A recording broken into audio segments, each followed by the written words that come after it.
எங்கள் தேசம் ஓர் இனத்தின் பெருங்கனவு. இந்தியன் இன்ஸ்டிடியூட் ஆஃப் டெக்னாலஜின்னு அதுக்கு பேர் சொல்லுவாங்க. ஆனா ஐயங்கார் இந்த போராட்டம் ஒரு துவக்கமே தவிர இது முடிவல்ல. இனிமேல் போகக்கூடிய அளவிற்கு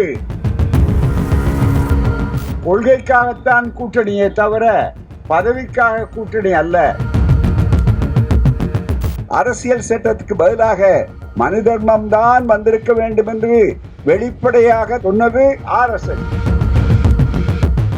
கல்வியை மட்டுமல்ல, இந்திய நாட்டின் ஒடுக்கப்பட்ட மக்களுடைய தாழ்த்தப்பட்ட பிற்படுத்தப்பட்ட சிறுபான்மை சமுதாய மக்கள் உள்பட, அதாவது உயர் ஜாதிக்காரர்கள் மட்டுமே பயன்படக்கூடிய, அவர்களை பாதுகாக்கக்கூடிய ஒரு கல்வி முறை மீண்டும் உருவாக்கப்பட வேண்டும் என்ற உள்நோக்கத்தோடு உருவாக்கப்பட்ட ஒன்றுதான் அவர்களாலே நீட் தேர்வு என்ற ஒரு தேர்வாகும். மருத்துவத்திலே, தொழிற்கல்வியிலே தமிழ்நாடு மிகப்பெரிய அளவில் இருக்கிறது. அது இந்தியாவிலேயே வியப்படையக்கூடிய மாநிலமாக இருக்கிறது. திராவிடம் அதனை செய்து வருகிறது. திராவிட மாடல் ஆட்சி இன்னும் வேகமாக அதனை உச்சக்கட்டத்துக்கு கொண்டு செல்லிருக்கிறது என்பதையெல்லாம் கண்டு பொறுக்க முடியாதவர்கள் தந்தை பெரியார் மண்ணிலே மனு தர்மத்துக்கு இடமில்லை, அதற்கு குலதர்ம கல்வியை இடங்கொதுக்காடு தடுத்த மண் இந்த மண் என்பதையெல்லாம் மனதிலே வைத்து கொண்டுதான் இந்த வாய்ப்பை பயன்படுத்தி கொண்டு நீட் என்ற ஒரு கன்னி வெடியை புதைத்து நம்முடைய இளம் பிள்ளைகளுடைய கனவுகளையெல்லாம் தகர்த்து வரக்கூடியதை எதிர்த்து இந்த போராட்டம் அறிவிக்கப்பட்டிருக்கிறது. இது காலத்தின் கட்டாயம். அது மட்டுமல்ல, இதுதான் சரித்திரத்திலே திருப்பு மையமும் கூட. தமிழ்நாட்டிலே தொடங்கிய எந்த போராட்டமும் இதுவரை தோற்றதாக வரலாறே கிடையாது. இங்கே அரசியலுக்கு அப்பாற்பட்டு அரசியல் நிலைப்பாடுகள் எல்லாம் ஒரு பக்கத்தில் இருந்தாலும் கொள்கை கூட்டணி என்பது மிக முக்கியம்.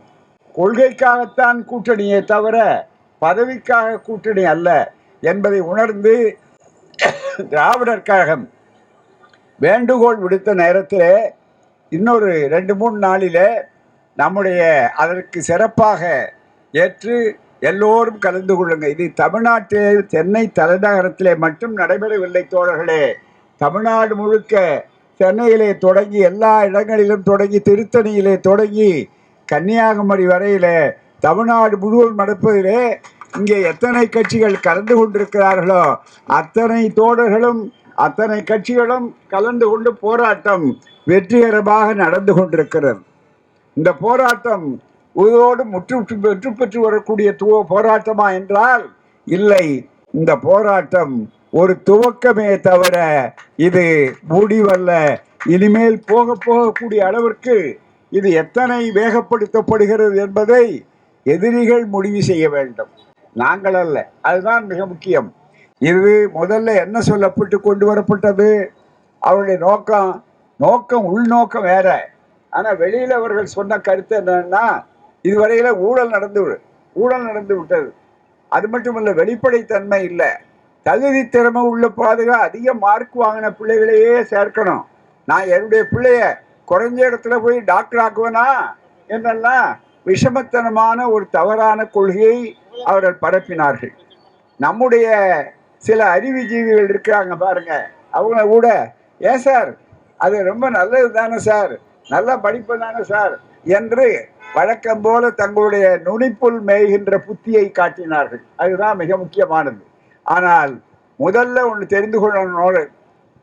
வள்ளுவர் சொன்னதை போல நோய் நாடி நோய் முதல் நாட வேண்டும். இது வெறும் மருத்துவ கல்விக்காக கொண்டு வரப்பட்டது அல்ல. மருத்துவ கல்விக்காக கொண்டு வரப்பட்டது நம்முடைய புற தோற்றம், அது வெளிப்படையானது. இது முழுக்க மீண்டும் மனு தர்மத்த ஆட்சியை உருவாக்க வேண்டும் என்பதற்காக எடுக்கின்ற முயற்சியினுடைய முன்னெடுப்பு, ஒரு வடிவம், ஒரு முகம், அவ்வளவுதான். எப்படி முதல்ல ஆச்சாரியார் இந்திய திணித்த நேரத்தில் 1938 ஆட்சியில வரும்போது என்ன சொன்னாருன்னா, முதல்ல நாங்கள் இந்தியை கட்டாயப்படுத்துகிறோம்னா, லயலா காலேஜில் பேசும்போது சொன்னார், இந்தியை கட்டாயப்படுத்துகிறோம்னா அது இப்போ இந்தியை எதுக்கு வச்சிருக்கிறோம்னா இந்திக்காக இல்லை, அடுத்து சமஸ்கிருதத்தை கொண்டு வரணும், அதுக்கு வசதியாக இருக்கணுங்கிறதுக்காக இதை கொண்டு வரணும் அப்படின்னு சொன்னோம். அது மாதிரி இந்த நீட் தேர்வு மருத்துவக் கல்விக்காக மட்டுமல்ல, முதல்ல சொன்னார்கள் மருத்துவ கல்விக்காக என்று சொல்லி. ஆனால் அதை அடுத்து பார்த்தீர்களானா நண்பர்களே, ஒரு அக்டோபஸ் என்ற 8 கால் பிராணி எப்படி கல்வியையே அப்படியே அழுத்தி போடுகிறதோ அதே போலத்தான் இதை ஆக்கினார் என்பதற்கு உங்களுக்கு ஞாபகப்படுத்துகிறேன்.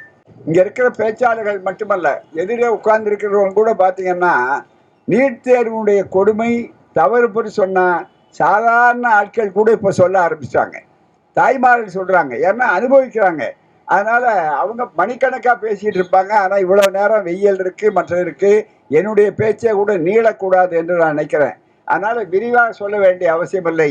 இது அறிவார்ந்த அரசாங்கம், ஊடக நண்பர்கள் இருக்கிறார்கள், பரப்புவதற்கு அவர்கள் விருப்பப்பட்டால் பரப்புவார்கள், அவ்வளவுதான். அந்த மாதிரி இருக்கக்கூடிய அளவில் இருக்கக்கூடிய வாய்ப்பை பெறும்போது அப்படிப்பட்ட ஒரு சூழ்நிலை இருக்கிறது. எனவே தான் அந்த வகையில் நீட் தேர்வு மட்டும் இங்கே வரல. முதல்ல என்ன பண்ணாங்க, கொஞ்சமாக கதவு திறந்து முதல்ல இந்த திருடன் உள்ள நுழைஞ்சு பார்க்கும்போது யாராவது இருக்காங்களான்னு முதல்ல ஒரு ஆள் வருவாங்க. அப்புறம் வரிசையாக வர்றது மாதிரி இந்த மனு தர்மம் அமலாக்க வேண்டும். மனு தர்மம் என்ன, எதை கொடுத்தாலும் ஒடுக்கப்பட்ட மக்களுக்கு, தாழ்த்தப்பட்ட மக்களுக்கு, பெண்களுக்கு படிப்பை கொடுக்கக்கூடாது. அந்த மனு தர்மம் அரசியல் சட்டமாகவில்லையே. இந்த அரசியல் சட்டத்துக்கு பதிலாக டாக்டர் அம்பேத்கர், புரட்சியாளர் அம்பேத்கர் அவர்கள் எழுதிய இந்த அவருடைய முயற்சியினாலே உருவாக்கப்பட்ட அரசியல் சட்டத்துக்கு பதிலாக மனு தர்மம் தான் வந்திருக்க வேண்டும் என்று வெளிப்படையாக தங்கள் கட்சியினுடைய நிலைப்பாடாக சொன்னது RSS. அதை யாரும் மறுக்க முடியாது. அதைத்தான் இப்போது மீண்டும் மோடி ஆட்சியின் மூலமாக RSS செய்ய முனைகிறது. அதிலே மிக முக்கியமான குறிப்பு, அவருடைய குறியீடு, அவருடைய இலக்கு எது என்றால் கல்வித்துறை. ஏன்னா கல்வியை அழிச்சிட்டா எல்லாமே தீர்ந்தது. அதுதான் மிக முக்கியமானது. அந்த அடிப்படையில் வரும்போது நண்பர்களே, முதல்ல நீட் தேர்வுன்னு உள்ள நுழைஞ்சிருக்காங்க. அதுவே ஊழல், அதுவே சரியாக நடக்கல. இப்போ நம்ம அதை பற்றி பேசிக்கிட்டு இருக்கிறோம். ஏன்னா அடுத்தது இந்த நீட் தேர்வில் அடுத்தது என்ன, முதல்ல MBBSக்கு ஆரம்பித்தாங்க. அடுத்தபடியாக எந்த கட்டம் போனாங்க, பிஜி. தோழர்கள் சொன்னாங்க இங்கே, அது வந்த உடனே பிஜி போஸ்ட் கிராஜுவேட் மேற்பட்ட படிப்புக்கு போனாங்க. அப்புறம் அதுக்கு மேலே MD, அது மாதிரி இருக்க சூப்பர் ஸ்பெஷாலிட்டி, அதை தாண்டி போனார்கள். அதையும் தாண்டி ஆகவே எல்லாத்துலேயும் முழுக்க இந்த அக்டோபஸ் மாதிரி உள்ள நுழைஞ்சி, ஒட்டகம் உள்ள நுழைஞ்ச மாதிரி மற்ற மாதிரி மிகப்பெரிய ஆபத்தை உண்டாக்கி நீட் UGC. அதுக்கடுத்து நீட்டில் வந்த உடனே மேற்பட்ட படிப்பு வந்திருக்கிற போது மேற்பட்ட படிப்பில் தகுதி என்ன வந்தாங்கன்னா, சுப்ரீம் கோர்ட்டே கேட்ட கேள்வி சாதாரணமல்ல.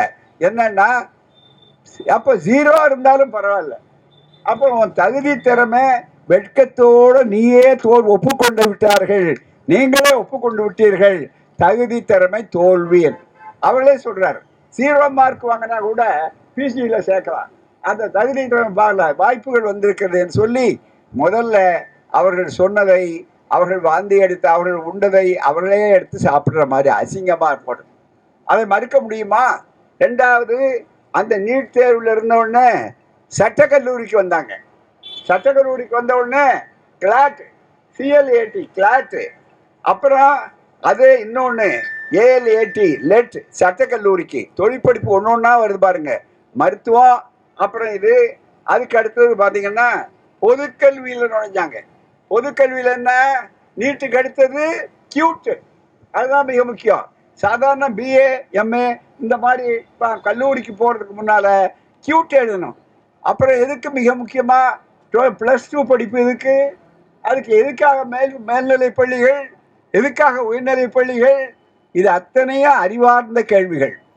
ஒழுக்கம் உள்ளவர்களாக இருந்தால் பதில் சொல்ல வேண்டும். இதற்கு நேராக இது ஏதோ நமக்கு இல்லை, பெற்றோர்களுக்கு கவலை இல்லை. பல நேரங்களிலே அவர் பெற்றோர்களே இந்த தூக்கில் தொங்கின, தற்கொலை செய்து கொண்ட ஆபத்து இந்த தேர்விலே உண்டு. நீட் தேர்வினால கொடுமையாக நினைப்பதற்கு சொன்னார் சகோதரர் டி.கே.எஸ். இளங்கோவன் அவர்கள் அருமையாக சொன்னார். இதோட கொடுமை வேற உண்டா என்று அவர்கள் சொன்னார்கள்.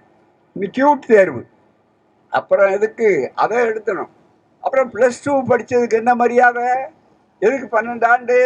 வெறுமே நேரடியாக கோச்சிங் சென்டருக்கு அனுப்பிச்சு கோச்சிங் சென்டருக்காரே டிகிரி கொடுத்துட்டு போகலாமே, மிக முக்கியமா. ஆகவே அந்த ஆபத்து. அதுக்கு அடுத்தது மேட், சிஎம்ஏடி என்று சொல்லக்கூடிய மேனேஜ்மெண்ட். அதுக்கடுத்து ஜேஇஇ, என்ஜினியரிங்கே விட்டு வைக்கல, பொறியியல் துறை. ஆகவே ஜேஇ அட்வான்ஸ் ஃபார் ஐஐடின்னு ஒன்று இருக்கு. அது என்னன்னா இந்தியன் இன்ஸ்டிடியூட் ஆஃப் டெக்னாலஜின்னு அதுக்கு பேர் சொல்லுவாங்க. ஆனால் அது ஐயங்கார் டெக்னிக்கல் அவ்வளோ அது வேற ஒன்றுமே கிடையாது. முழுக்க அது மனு தர்மத்தினுடைய பெரிய அது வேற ஒன்றுமே இல்லை. ஆகவே அதற்கு ஒரு சாதாரண அது நிகர்நிலை பல்கலைக்கழகங்கள்ல அது ஒரு நிகர்நிலை பல்கலைக்கழகம். அப்படிப்பட்ட சூழ்நிலை. அதற்கடுத்தது அது மட்டுமல்ல, கேட் தேர்வுன்னு நீட்டு கேட்டு, அதுக்கடுத்தது கேட் தீர்வு என்று இன்ஜினியரிங் துறையில.